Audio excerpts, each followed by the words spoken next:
You guys don't know how long I've been wanting to make this video.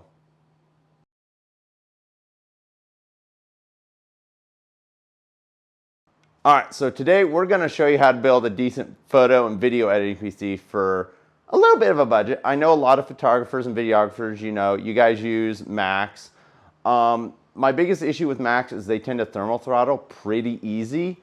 They also come at premium, so you're paying a little bit extra for that Apple name brand. Right now in here we have a Ryzen 5 3600 with a Radeon RX 5500 XT. It's also on an MSI MPG motherboard. So what we're actually going to be doing is upgrading the motherboard, the processor to a Ryzen 5 or a Ryzen 7 5800X. We're putting in a Radeon 6700 XT. The big reason is to show you kind of how to build a really decent photo and video editing PC on a budget. Just so, like, if you're getting started, you're not in it too much. Also, you can play games on it if you don't want to do that. So, kind of works for that too. All right. We're going to talk a little bit about the parts. This is why we couldn't make this video until now. Prices on these video cards have been running astronomical. I finally got this guy for about $500 after tax on Amazon. I went down to Micro Center yesterday in Kansas City just because I like Micro Center. So we're going to be upgrading the power supply as well. It's fully modular. It's going to be great just for cable management and a little bit more power for our graphics card. Like I said, this is the big guy holding us back. So the motherboard we are upgrading to is this. The reason why I chose it is it has some more PCIe lanes on the second slot. So we'll be able to put in some more storage using PCIe bifurcation, that sort of deal. PCIe storage is pretty baller. It's really nice and fast, trust me.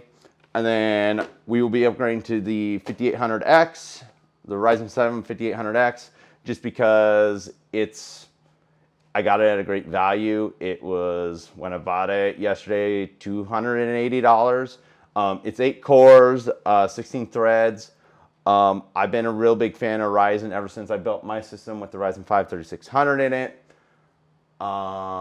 So you're probably sitting there going, all right, Michael, you don't have all the parts for a computer, so you're going to need RAM and a case and all that. And so we're actually going to be upgrading my computer that you saw just a few seconds ago.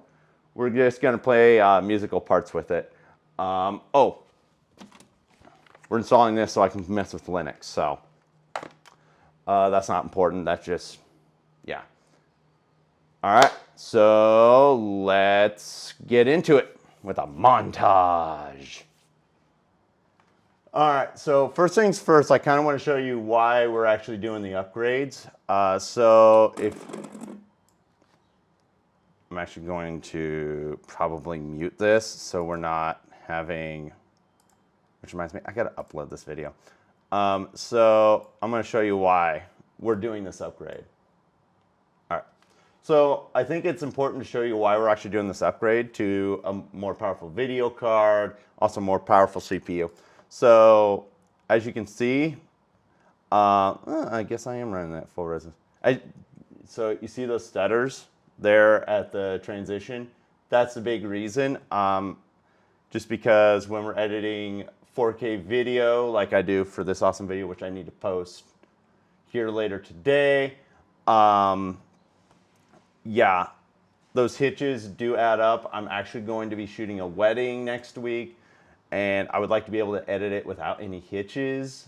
So that's the big reason why we're doing this upgrade. Also, just to kind of show you how to build a decent editing rig at a pretty decent cost. Let's get into it.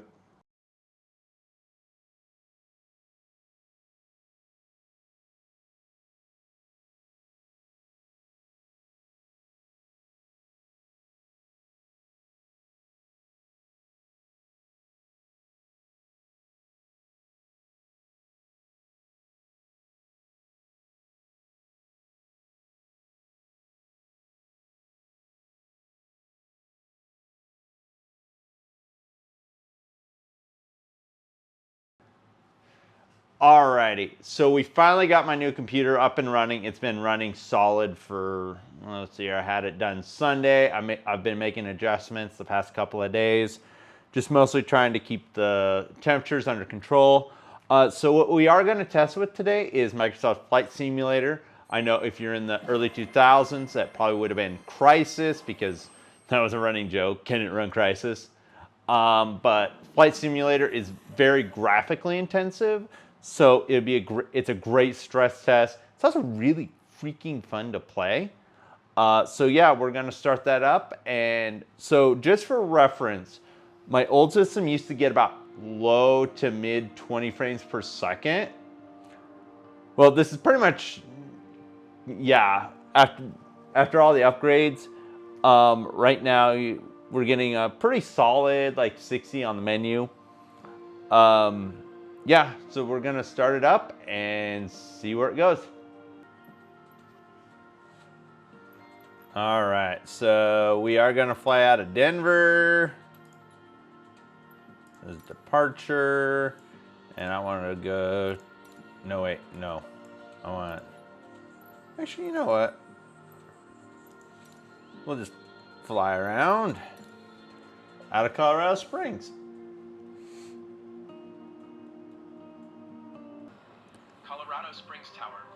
All right, so I will tell you that this part used to be way glitchier. Even though we are having some frame dips, it's way smoother than what it used to be. So what we will do, because I like to view like this, and it was...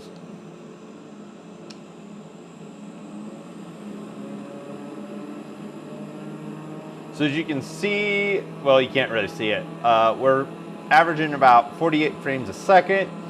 So that's about double what I used to get. Yeah, this will handle... This was intended to be a build guide, but I don't think anyone really wanted to just see me debugging computer issues for like 8 hours. So you're just gonna see the results today. But as you can see, we can nice, loud, and so we are flying over Colorado Springs. Let's see here. So Pikes Peak is hidden behind clouds. Hooray.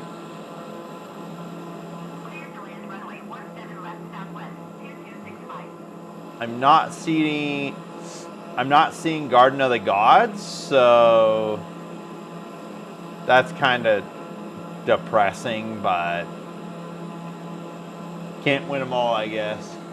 Yeah, I think that'll be it for me. I'll probably play around with Flight Simulator for a little bit, and yeah, thanks for watching. Have a great day. If you're on YouTube, like and subscribe. If you love this content, if you're on Instagram, like it, follow me.